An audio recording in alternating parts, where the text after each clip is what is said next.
Antes de empezar este curso sobre los libros históricos del Antiguo Testamento, vamos a orar y pedir la bendición de Dios. Señor, gracias te damos porque podemos estar aquí iniciando otro curso y ahora empezando con algunos libros del Antiguo Testamento. Señor, te pedimos que tú nos ilumines durante todo este camino, que podamos considerar adecuadamente los libros que tú nos has dado para informarnos de tu relación con tu pueblo antiguo. Y Señor, te pedimos que tú nos ayudes a entender, apreciar y adorarte más a través de este curso. Y te lo pedimos en Cristo Jesús. Amén.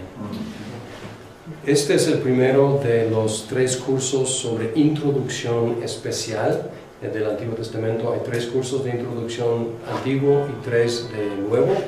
Y los recursos principales son 3 libros de introducción. Ustedes tienen un libro que es la introducción al Antiguo Testamento, que es por Edward Young, y esto está en internet. Y para los que quieren una copia impresa, vamos a imprimir después de ver cuántas personas quieren la copia. Tenemos 2 versiones en internet. Una versión es escaneada del original.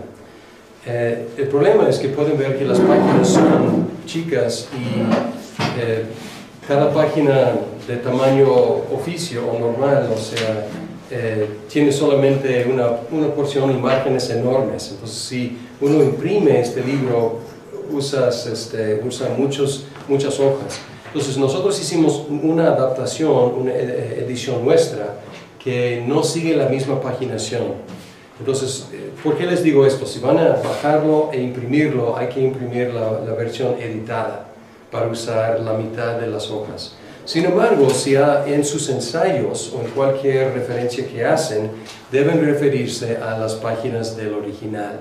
Pues esto complica el asunto un poco, pero para cuestiones de citas, referencias, hay que citar el original. Para cuestión de impresión, hay que imprimir la versión más corta. Bien, otros 2 libros que yo no voy a estar diciéndoles mucho acerca de Young, porque ustedes van a leer Young, y pues voy a contar con que ustedes hayan leído y entendido perfectamente Young.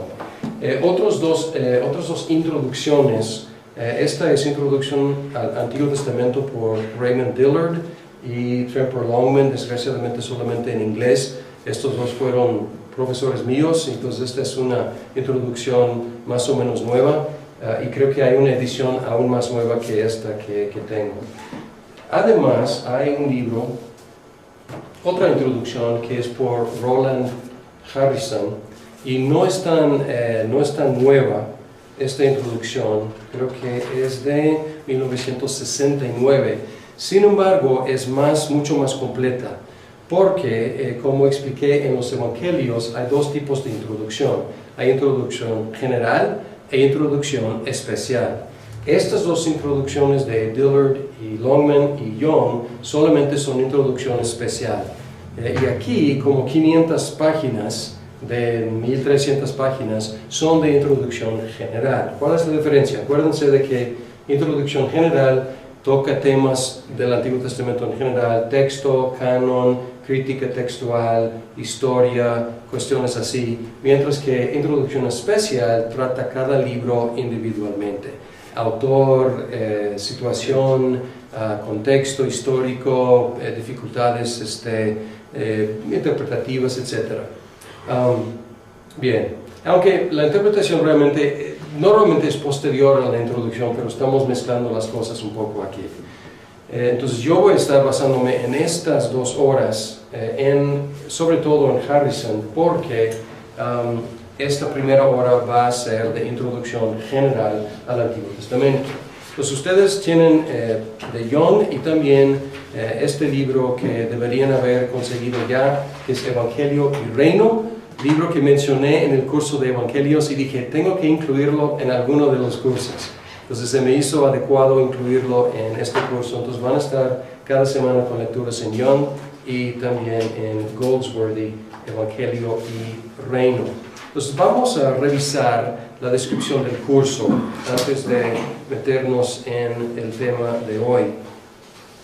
Y aquí pueden ver de qué se trata y pueden ver las tareas que son asistir, leer las lecturas asignadas antes de llegar a clase, entregar las tareas en las fechas asignadas y hacer, como en cada curso, un ensayo exegético. Y tienen que escoger un breve texto del Antiguo Testamento, más bien de los libros históricos del Antiguo Testamento. Y ya mencioné los textos principales. The Goldsworthy está pues disponible. Ana, la secretaria, tiene el Goldsworthy, unas copias en venta por el costo del libro, que son 90 pesos. Bien, el examen final también se basará en todo el material, en las lecturas y en las conferencias. Bien, y el otro lado dice calificación final 10%, simplemente llegar, asistir y participar. Tareas semanales 30, ensayo final 30 y examen final 30. Y quiero que se fijen en el calendario, porque aquí es algo diferente, porque estoy viendo que todavía es un poco misterioso la cuestión del ensayo exegético. Hasta ahora hemos tenido 2 cursos de ensayos exegéticos, hermenéutica y evangelios. En hermenéutica solamente hasta la fecha uno de los ensayos ha sido aceptable y los demás les devolví sus ensayos para que siguieran trabajando.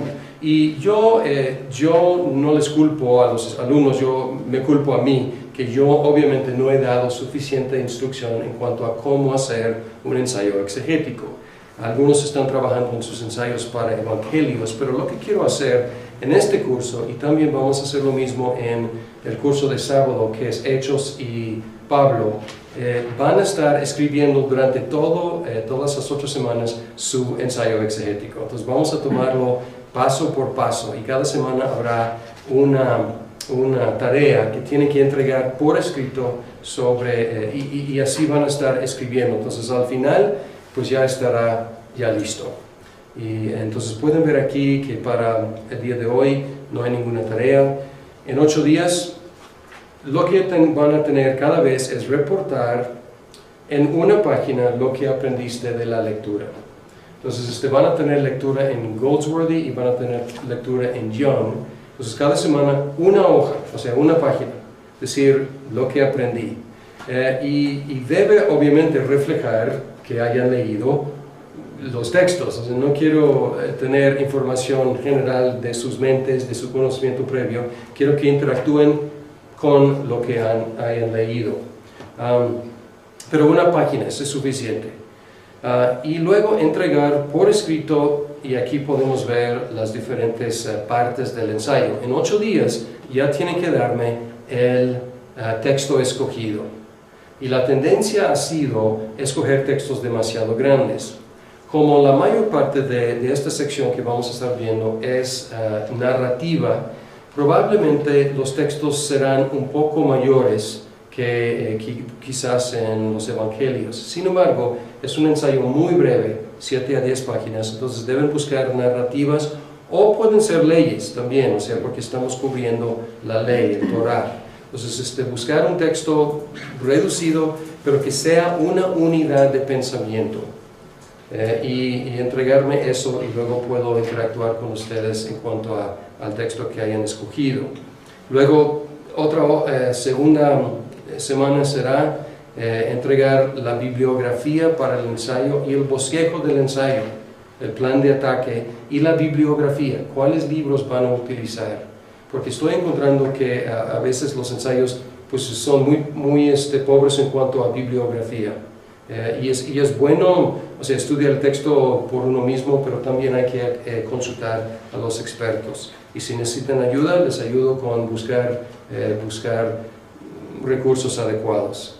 Luego vamos a empezar pues, a entregar un análisis de los contextos del texto, entregar un análisis lingüística del texto, entregar un análisis de la interpretación del texto desde las perspectivas de la teología bíblica y la teología sistemática, etc. Y cada semana les voy a explicar un poco más de lo que significa cada tarea. Entonces, para que pues, al final pues, ya no será tan doloroso el ensayo, ya estará listo para entregar. ¿Ok? ¿Y alguna duda en cuanto a la descripción del curso? Bien, vamos a empezar con el tema en sí. Introducción general el día de hoy. ¿Y qué vamos a cubrir en estas 2 horas? El texto del Antiguo Testamento, la crítica textual del Antiguo Testamento, el canon del Antiguo Testamento, la historia general del Antiguo Testamento, la crítica literaria o crítica alta del Antiguo Testamento y un poquito algunos comentarios acerca de la arqueología del Antiguo Testamento. Bien, el texto primero. El Antiguo Testamento hebreo actual consiste de 36 libros que corresponden exactamente a nuestros 39 libros en versiones latinas y griegas y las modernas, inglés, español y las muchas traducciones. Los judíos antes solían dividir estos libros en 22 o en 24. No había una enumeración estándar de los libros, ni siquiera necesariamente un orden, pero el orden iba como solidificándose más y más hasta el orden que tenemos hoy en día. Pero una división tradicional era 5 libros del Torá, los libros de Moisés, Pentateuco también se llama, 8 profetas anteriores, Josué, Jueces, Samuel y Reyes, profetas anteriores. Luego profetas posteriores, Isaías, Jeremías, Ezequiel, y profetas menores muchas veces concebidos como un solo libro. Entonces su forma de contar y definir es un poco diferente, porque para nosotros estamos incluyendo a Josué, Jueces, Samuel y Reyes en este curso, que es ¿qué? Libros históricos. Entonces nosotros hemos dividido el canon de otra forma. Y también ellos tienen 11 escritos en algunos conteos: Salmos, Proverbios, Job, Cánticos, Ruth, que nosotros normalmente ponemos con Jueces porque es de la misma época, Lamentaciones, que normalmente nosotros ponemos con Jeremías, Eclesiastés, Esther, Daniel, Esdras y Crónicas. Ahora, Esdras, Nehemías, un solo libro. Entonces aquí a veces lo que llamamos primero y segundo para ellos es un solo libro. Pues aquí Daniel normalmente nosotros clasificamos como profeta, pero aquí está en lo que se llaman los escritos. Hay una acróstica que designa el Antiguo Testamento, es Tanakh. Es Torah, Neviim y Ketuvim. Entonces en Torah, la ley, Neviim son los profetas y Ketuvim, los escritos. Entonces es una categoría general, Ketuvim. El alfabeto estaba en uso en Siria y Palestina desde por lo menos 1500 años antes de Cristo. Esto es un descubrimiento de la arqueología que es bastante importante, porque demuestra que los hebreos durante todo el periodo desde Moisés hasta Jesucristo eran alfabetos, o sea, ellos alfabetizados, o sea, ellos eran capaces de escribir durante todo este tiempo. Solo se utilizaban consonantes, algunas de las cuales a veces se utilizaban para indicar vocalización, y estas consonantes se llaman matres lectionis, madres de lectura. Eran como pistas, consonantes que utilizaban en lugar de vocales porque no tenían vocales. Se introdujeron las vocales en el hebreo después del V siglo después de Cristo. Entonces es un desarrollo bastante moderno, podemos decir, y el sistema en uso hasta el día de hoy se introdujo a finales del VIII siglo después de Cristo. Entonces estamos hablando de mucho tiempo después de la escrituración del Antiguo Testamento. Durante los 2 siglos antes de Cristo, los soferim eran los escribas encargados de la transmisión del texto. Y su nombre, soferim, tiene que ver con conteo. porque ellos contaban no solamente los versículos o las palabras, contaban las letras del Torah para asegurar una transmisión correcta. Y en respuesta a los cristianos, luego, o sea, estamos hablando de la era cristiana, hubo un movimiento durante el segundo siglo después de Cristo para establecer un texto autoritativo del Antiguo Testamento. O sea, los judíos diciendo, tenemos que, o sea, estamos en debates con los cristianos acerca de nuestro libro, tenemos que definir, o sea, tener un texto pues autoritativo de lo que es el Antiguo Testamento. Los escribas copiaban los libros notando lugares donde había variantes. Entonces, variantes, una lectura dice algo diferente que otra lectura, entonces ellos copiaban y hacían notas. Entonces podemos decir aquí que hubo el inicio de lo que es la crítica textual, o sea, la crítica que también se llama baja o crítica menor, tratando de determinar cuál es el texto más original. También ellos dividieron los libros en versículos, más adelante llegaron los capítulos. Después de los escribas, los masoretas tenían custodia del texto entre los años 500 hasta 1000 después de Cristo. Y ellos contaban versículos, palabras, letras de los libros e hicieron sus comentarios sobre variantes, así también practicando lo que es la crítica textual. Sin embargo, ellos copiaban el texto exactamente tal cual. Y luego si había alguna sugerencia de algún variante, lo hacían en otro lado, porque no querían cambiar ni una letra del texto que ellos habían recibido. Pero luego hacían sugerencias no de cambios tanto, a veces había cambios, pero como recuperación de un variante más original. Entonces su texto se llama el texto masorético. Los trabajos de dos familias de masoretas, las de Ben Aser y Ben Naphtali, se combinaron en el texto que se convirtió en el Textus Receptus de la Edad Media. Pues ¿se acuerdan que en los Evangelios hablamos del Textus Receptus en griego, que era del Nuevo Testamento, que era basado en el trabajo de Erasmo? Aquí también tenemos algo parecido, un Textus Receptus durante la Edad Media. La primera edición impresa se publicó en 1477. Y luego hubo una publicación de un Antiguo Testamento rabínico que se publicó en 1516 y 17. Ahora fíjense qué está pasando en Europa en ese tiempo. ¿Qué estaba pasando?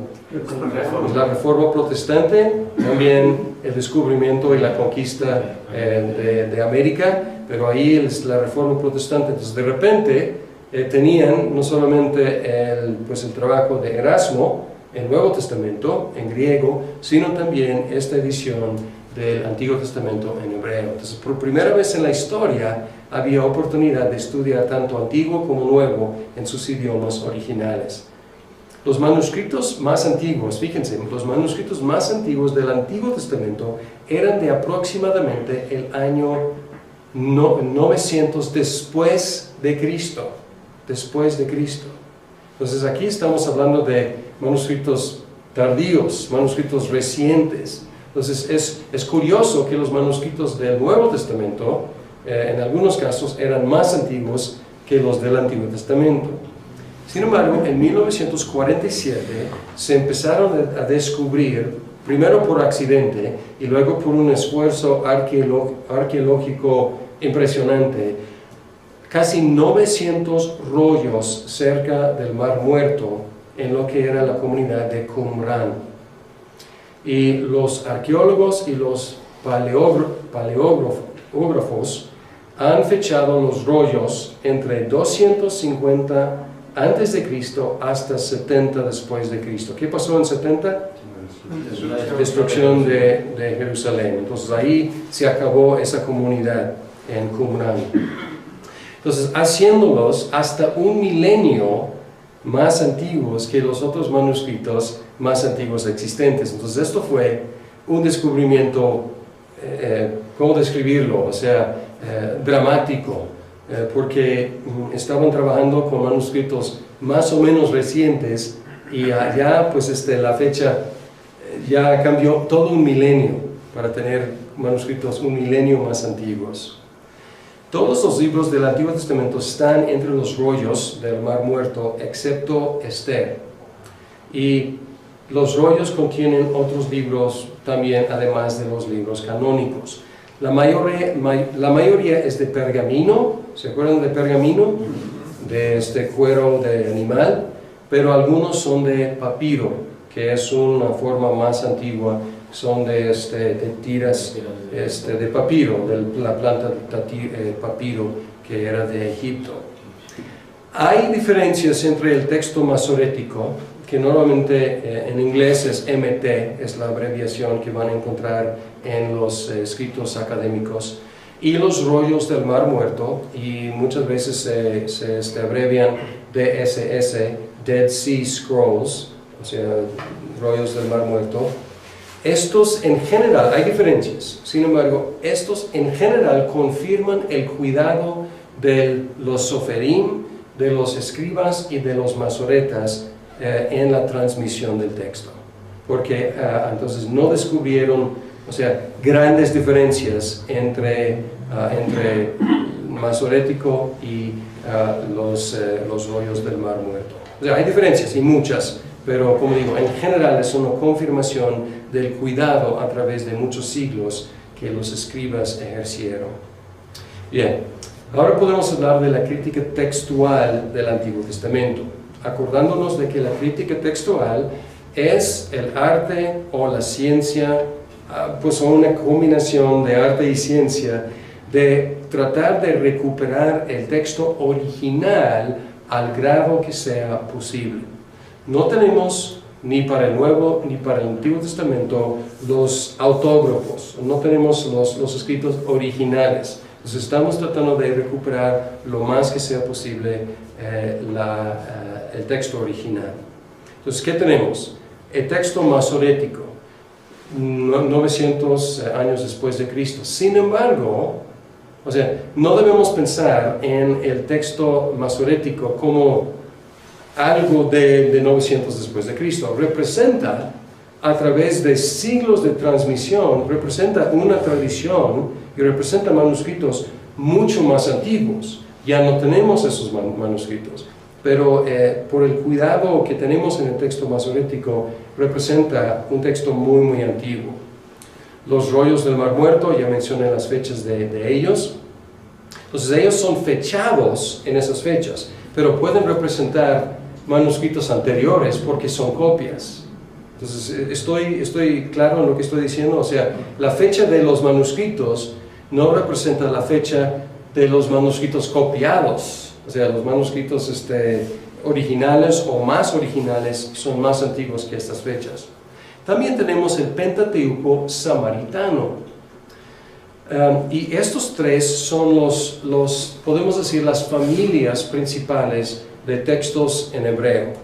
Texto masorético, rollos del Mar Muerto y el Pentateuco samaritano.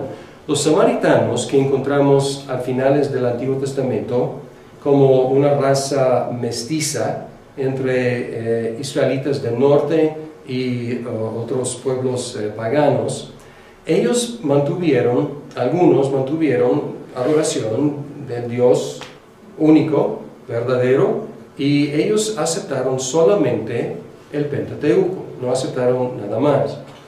Y ellos los encontramos en Juan 4, la mujer samaritana. Pues ellos representan una tradición bastante antigua y su geografía no viajaban mucho. Entonces era un pueblo, podemos decir, estático. Entonces, por lo tanto, sus manuscritos, aunque no hayan sido tan antiguos, representan probablemente un testimonio de un texto bastante antiguo, quizás del V siglo antes de Cristo o quizás antes. ¿Qué más tenemos? Entonces, estos son familias de textos hebreos. Targumes arameos, ¿qué son? Paráfrasis o interpretaciones de porciones del Antiguo Testamento, originalmente orales y luego escritos. Y luego tenemos versiones, traducciones. Tenemos un Targum, que es Targum Onkelos, que es una traducción de todo el Antiguo Testamento. Entonces esto es más que un Targum, es más bien como una versión en arameo. También tenemos versiones en griego, especialmente la Septuaginta. Y la Septuaginta normalmente se abrevia con LXX 70, que se inició alrededor de 200 años antes de Cristo. Se inició con el Pentateuco. Y luego a través de no me acuerdo cuánto tiempo, los otros libros fueron traducidos al griego. También tenemos latín y siríaco, la pesita y otras versiones en siríaco. Entonces estos son materiales principales para la crítica textual. Entonces acuérdense que la práctica de crítica textual es comparar las diferentes fuentes, los diferentes manuscritos y comparar los variantes, utilizando ciertos cánones de crítica textual para tratar de determinar, usando evidencia externa y evidencia interna, tratar de determinar cuál variante es el más original. Existen diferentes textos críticos que contienen un aparato textual. El que usamos en el seminario es la Biblia hebraica y se llama Stuttgartensia porque fue publicado en Stuttgart por la Sociedad Bíblica en Alemania. Entonces aquí tenemos el texto del Antiguo Testamento y abajo, igual como vimos en el Nuevo Testamento, abajo tiene el aparato textual. Y aquí en los diferentes versículos contiene los variantes. No contiene como la versión del Nuevo Testamento VS, no tiene una calificación. O sea, esta calificación ayuda a los neófitos a como, pues, por lo menos entender cuál es, con cuánta seguridad los eruditos consideran que tal variante es el más original. No tenemos esa cuestión. Y tengo que confesar aquí que la práctica de la crítica textual del Antiguo Testamento es aún más complicada y más difícil que la crítica textual del Nuevo Testamento. Requiere un buen nivel de entendimiento de hebreo, de griego y a veces de otros idiomas, y también un conocimiento de los manuscritos y los procesos de transmisión. Entonces hay traslape entre las críticas textuales del Antiguo y Nuevo, pero es más complicado aún, y esto nos fuerza a depender de los eruditos, a menos que alguien quiera realmente dedicar su vida a esta cuestión, porque es un área bastante amplia. Lo bueno es que tenemos muchos eruditos, o por lo menos suficientes, para que podamos tener alta confianza en los resultados de sus investigaciones. ¿Y los resultados qué son? Pues nuestras Biblias modernas, que son basadas en la mejor de la crítica textual. Vamos a hablar ahora del canon. El canon del Antiguo Testamento. No existe información específica acerca del proceso de la formación del canon del Antiguo Testamento. Y aquí tenemos menos información que en el Nuevo Testamento. La postura más conservadora afirma que el canon estaba ya completo para el año 400 después, debe decir antes de Cristo, 400 antes de Cristo. Los liberales tienden a fechar la conclusión del proceso de canonización alrededor de 100 después de Cristo. Entonces aquí los conservadores dicen 400 años antes de Cristo ya estaba completo. Los liberales tienden a decir no, pues fue después de Cristo que los judíos por fin canonizaron los libros o reconocieron el canon del Antiguo Testamento. Una fecha razonable sería cerca de 300 años antes de Cristo. Y voy a dar algunas evidencias a favor de esta fecha. Podría ser, 300, 250. Y durante nuestra consideración de los diferentes libros, vamos a estar hablando de las fechas de composición. Y vamos a encontrar que las fechas de composición más más tardías de los libros es como más o menos 400 años antes de Cristo. Entonces, para su compilación y reconocimiento, si dejamos como 100 años, pues es más o menos poco tiempo para que todo el canon sea reconocido. Bien, evidencia. El Nuevo Testamento indica que el canon de Jesús y de los apóstoles fue el Tanakh con sus 3 divisiones. En el curso sobre teología sistemática, en la sección del canon, doy más detalles acerca de esta cuestión, pero si vemos lo que citan Jesús y los apóstoles, vemos que citan los libros, no todos, pero la mayoría de los libros del Tanakh, con sus 3 secciones, con el Torah, con el Nevi'im y con el Ketuvim. Entonces hay una representación bastante fuerte de cada sección del Tanakh. También en Mateo 23:15 y Lucas 11:51, Jesús habló de la sangre inocente. ¿Se acuerdan? Él habló de la sangre inocente que iba a ser demandada de esa generación. Y dice, la sangre inocente desde Abel hasta Zacarías. Y en el orden hebreo, Abel aparece en el primer libro, Génesis, y Zacarías aparece en el último libro, que es Crónicas. Entonces, puede ser una referencia al Tanakh, aún con el orden que tenemos ahora, desde Génesis hasta Crónicas. Aunque hay un problema con Mateo 23:15, porque ahí dice que Zacarías es hijo de Berequías, y Zacarías, hijo de Berequías, es diferente que el Zacarías que se menciona en Crónicas. Zacarías, hijo de Berequías, es el profeta Zacarías. Entonces, hay algo de ambigüedad, entonces esta evidencia no es absolutamente segura, pero puede ser una referencia al primer y último libro. Josefo, que escribió un historiador de los judíos, él enumeró 22 libros, y él vivió en el primer siglo después de Cristo.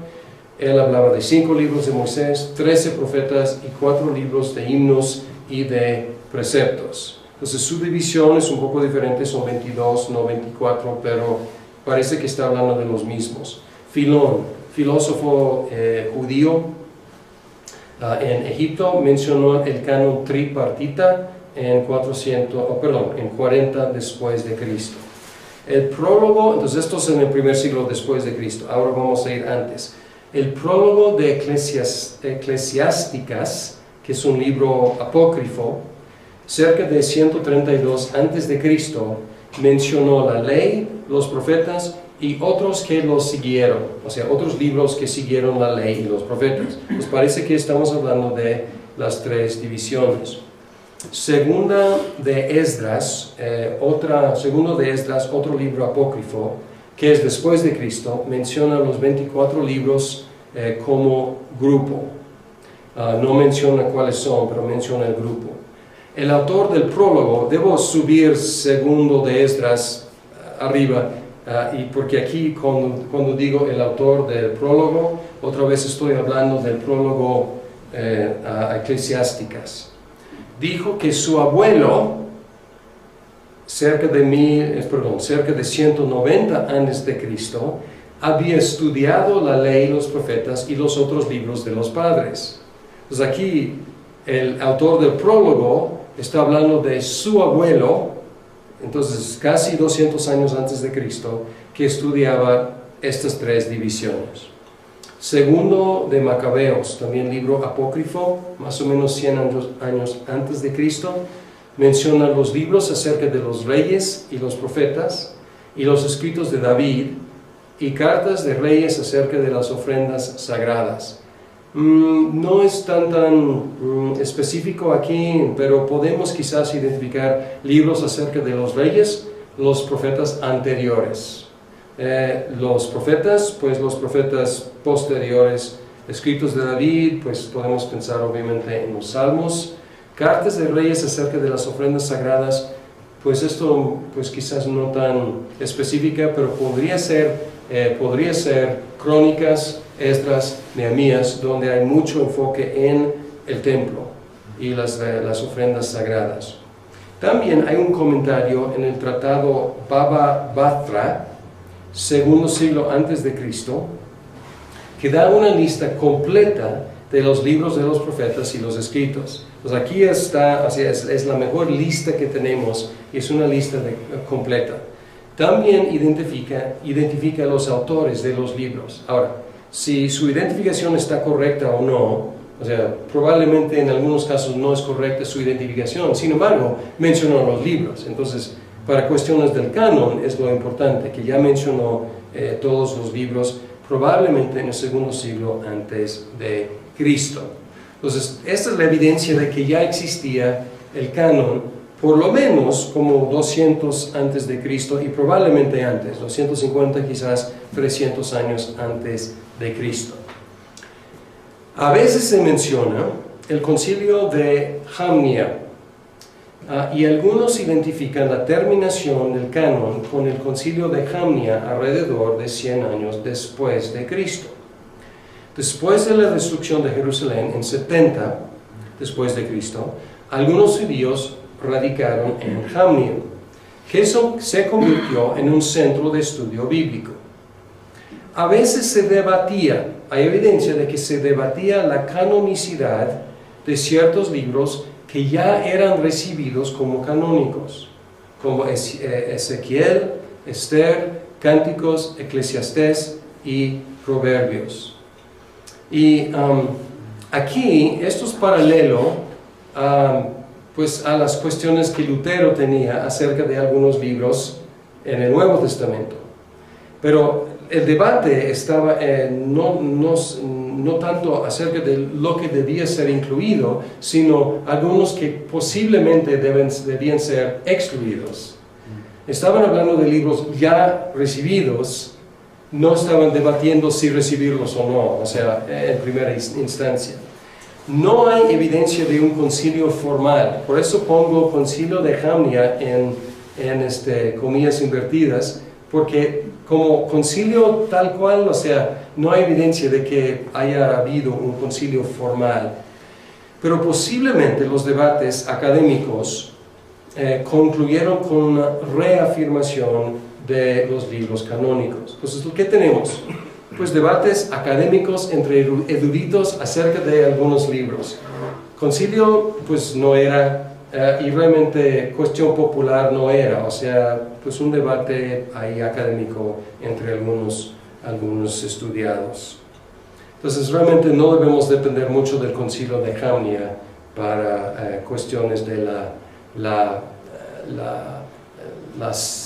como el cerrar el canon, como definitivamente en 100 años después de Cristo. No, o sea, esto ya había pasado mucho tiempo antes. ¿Qué de los libros apócrifos? Los libros apócrifos se refieren a 18 libros o porciones de libros en griego, no en hebreo ni en arameo, en griego, frecuentemente llamados apócrifos. Apócrifo en griego originalmente significaba escondido, pero luego después el término apócrifo ya se ha convertido en falso o en espurio, pero originalmente era algo escondido. En el Concilio de Trento, en 1546, la Iglesia romana reconoció 12 de ellos como parte del Antiguo Testamento. Las iglesias ortodoxas orientales reconocen los 15, o sea, 12 más 3 más, o sea, de todos los 18, más 2 o 3 otros libros. Y interesante y problemático es que algunos de esos libros, como Segundo de Esdras, fue escrito después de Cristo. Entonces, reconocerlo como parte del Antiguo Testamento es bastante anacrónico, pero la Iglesia romana no tiene ese problema tanto porque los libros que ella reconoce, por lo menos fueron escritos antes de Cristo. En las iglesias ortodoxas tienen un problema más grande aún porque están como traslapando Antiguo y Nuevo Testamento. Ahora, ¿qué debemos decir acerca de estos libros? Nunca hubo debate entre los judíos acerca de estos libros apócrifos en cuanto a su inclusión en el canon y nunca se consideraron entre los judíos canónicos. Entonces esto está clarísimo. En la Septuaginta están 14 de ellos y muchos padres de la iglesia citaron estos libros como escritura, aunque algunos también los cuestionaban. Entonces aquí empezó a entrar la confusión, porque en la versión griega del Antiguo Testamento también están traducidos 14 de estos 18.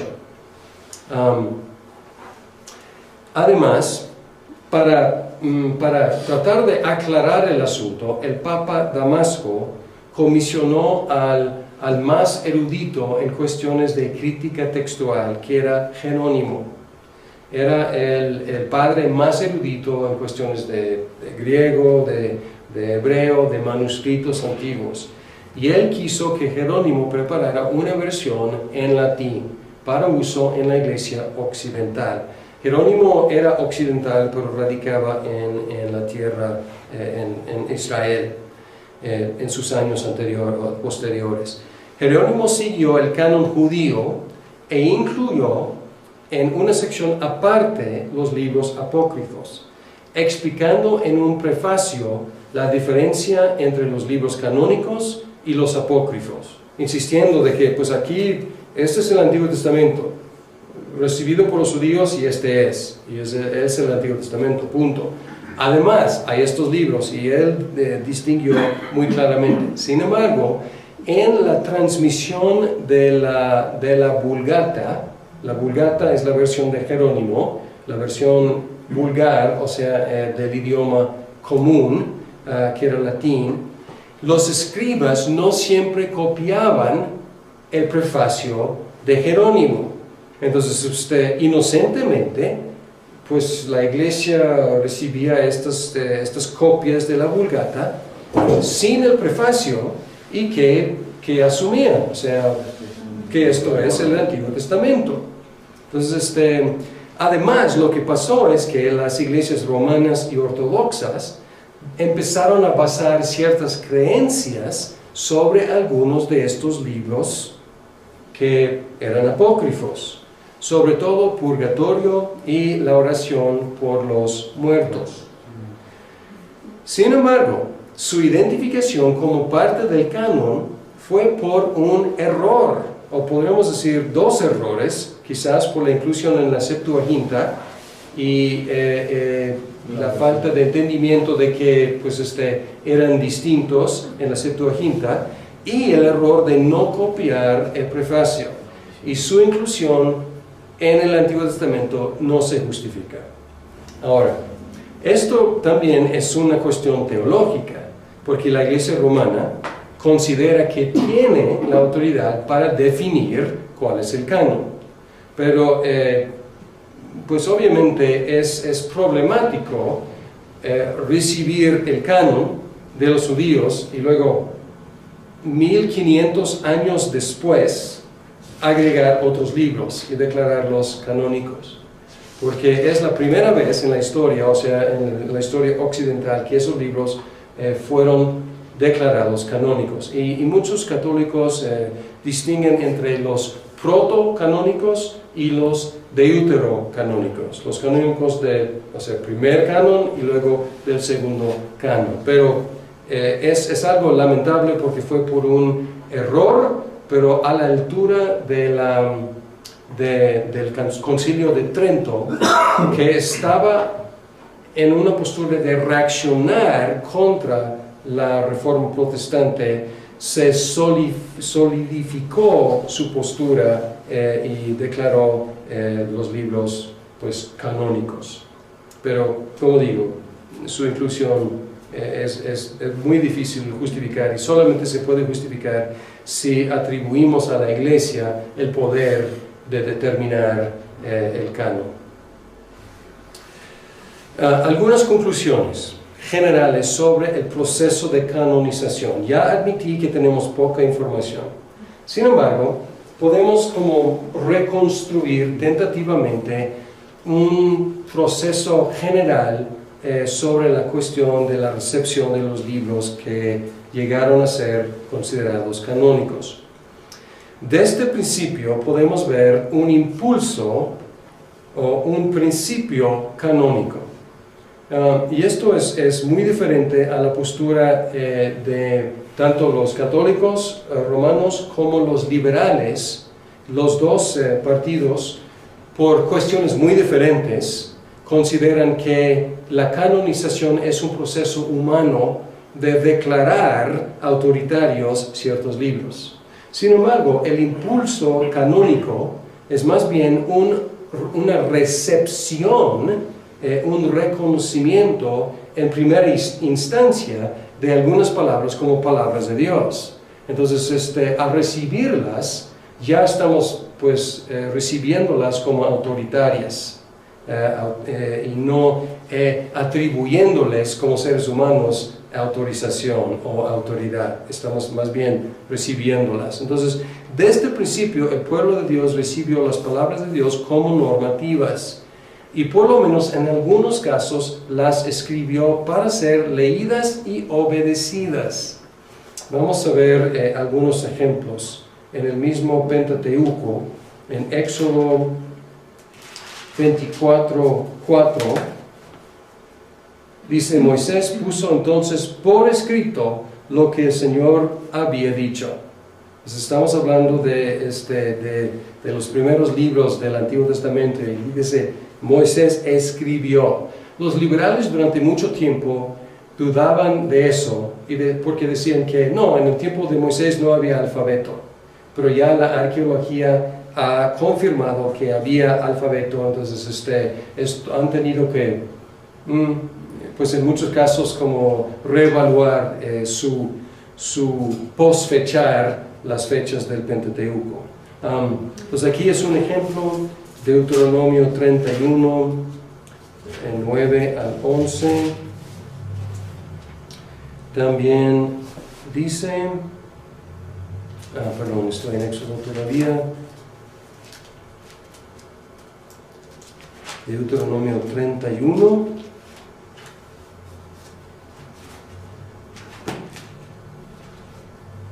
Perdón. 9 al 11.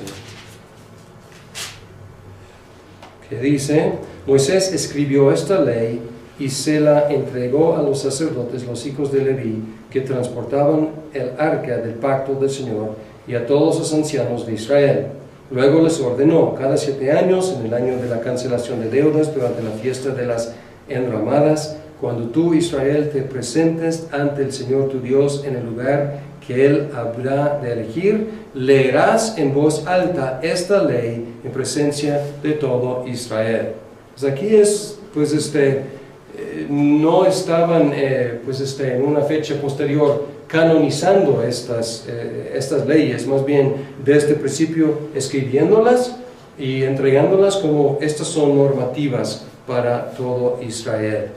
También la ley de Dios escrita se consideraba la norma divina a través de la historia de Israel, aunque había mucha desobediencia en la práctica.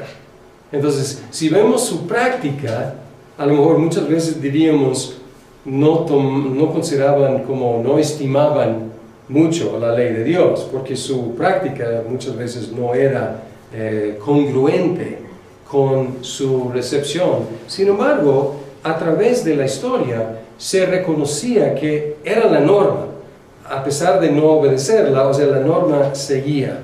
Y podemos ver, por ejemplo, en el caso de David, entregando el reino a su hijo Salomón, el primero de Reyes 2, él es muy enfático acerca de la ley escrita de Dios, y le dice,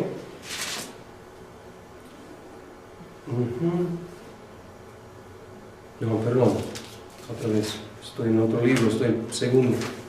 Primero de Reyes 2, 1 al 3.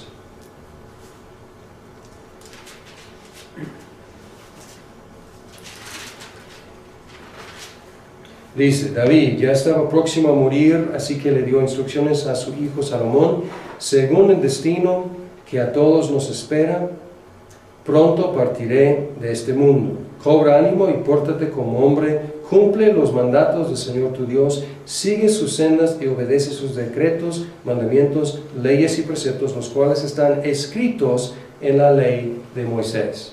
Y podemos ver otros ejemplos. Algo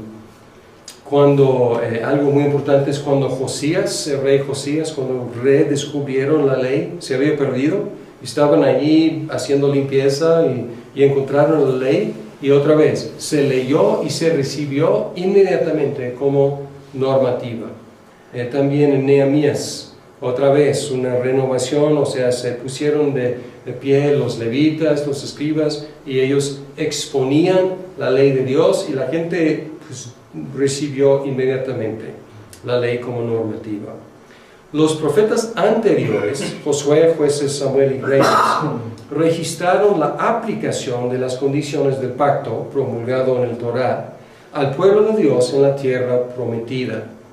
Y al llamar estos libros profetas, y así siempre se llamaban, o sea, desde todas las fuentes que tenemos, o sea, siempre entre los judíos, así les llamaban profetas, estaban reconociéndolos como autoritativos, como los libros escritos por el profeta por excelencia, que es Moisés.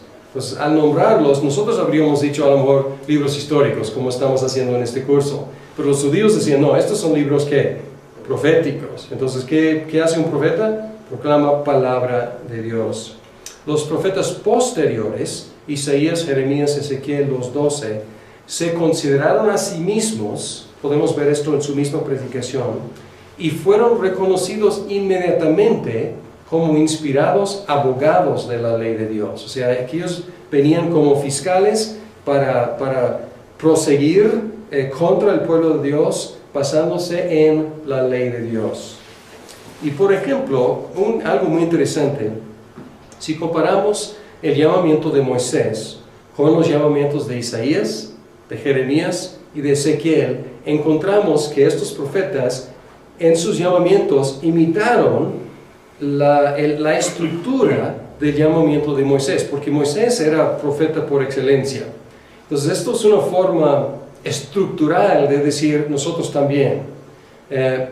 Hay una confrontación divina, hay una palabra de introducción, luego hay una comisión, y luego en los 3 casos, los 4 casos, hay una objeción. No, pero yo no hablo bien, o ¿qué de esto y qué de aquello? Y luego hay un consuelo, y en algunos casos hay una señal. Entonces es muy interesante, es una identificación estructural, diciendo que también estamos haciendo lo mismo que Moisés, promulgando la palabra de Dios. Los escritos, los Ketuvim, son más heterogéneos, pero en general tienen que ver con el culto y la vida espiritual de los judíos. Y aquí el proceso de cómo se reconocieron, pues es quizás más difícil de visualizar, y no tenemos información, pero pues para finales de, digamos, 300, 250 antes de Cristo, pues ya también estaban recibidos. Entonces tenemos la ley, tenemos los profetas que eran, pues insistían en la ley, interactuaban con la ley en sus mensajes, y luego tenemos los escritos que también interactúan con la ley, pero enfocándose en la ley del templo y la ley de la vida diaria del pueblo de Dios. Bien, así que en general podemos decir que en lugar de ser aprobados por decisiones oficiales, los libros eran recibidos popularmente como proféticos en el sentido de ser inspirados por Dios. Y aquí tenemos algo paralelo entre Antiguo y Nuevo Testamento. En el Antiguo Testamento hablamos de ser libros proféticos en un sentido amplio. En el Nuevo Testamento hablamos de libros apostólicos en un sentido amplio. Entonces los criterios son paralelos. Entonces, el proceso de recepción también era más o menos paralelo, aunque tenemos mucha más información sobre el proceso en el Nuevo Testamento que en el Antiguo Testamento. Bien, hasta ahí hemos hablado del texto del Antiguo Testamento con algo de cuestiones de crítica textual y algo de cuestiones de la formación del canon del Antiguo Testamento. ¿Alguna pregunta, comentario? Fui un poco rápido. ¿Hay algunas cosas entonces convenientes que debemos de tomar de los libros apócrifos? Si por ejemplo, si tomamos como base que mencionaron cierta cantidad de libros que correspondían, digamos, al canon o a los libros que sí eran canónicos o no. Sí, creo que la Confesión de Fe de Westminster dice que pueden ser leídos pero como libros humanos, y estoy citándolos aquí no como palabra de Dios, sino citándolos como fuentes externas a la palabra de Dios para corroborar lo que ya sabemos de la palabra de Dios. Entonces, y tienen información histórica, verídica, también tienen historia muy confundida, o sea, no es muy confiable, y algunos son más confiables que otros. Pero pueden leerse porque cubren algo que es un hueco de tiempo entre el Antiguo Testamento, el último libro, y el Nuevo Testamento. Cubren el periodo de los Macabeos, y hay algo de información histórica que no tendríamos si no fuera por los libros apócrifos. Buena pregunta, sí. ¿Cuándo ratificaron los libros apócrifos los ortodoxos? Esto no sé, es buena pregunta. ¿Cuándo los ortodoxos ratificaron los libros? Creo que ellos tienen una dificultad porque ellos solamente pueden reconocer los concilios ecuménicos. Y después del cisma entre Oriente y Occidente, no puede haber otro concilio ecuménico. Entonces, las iglesias ortodoxas no son monolíticas como la Iglesia Católica Romana. O sea, hay iglesias ortodoxas, algunos reconocen ciertos libros, otros libros, otros tienen en un apéndice. Entonces, no hay uniformidad entre todas las iglesias ortodoxas. Pues creo que fue un proceso no tan tajante o dramático como en el caso de la Iglesia Católica Romana. Creo que fue a través de los siglos. O podríamos decir que nunca dejaron de usarlos. Como muchos padres citaban la Septuaginta y citaban los apócrifos de la Septuaginta como palabra de Dios. Los ortodoxos, que suelen utilizar versión griega en lugar de hebrea, nunca dejaron de considerarlos parte de. Probablemente es más correcto describirlo así. Aunque debo investigar a ver si había alguna declaración oficial, la verdad desconozco. Oficial.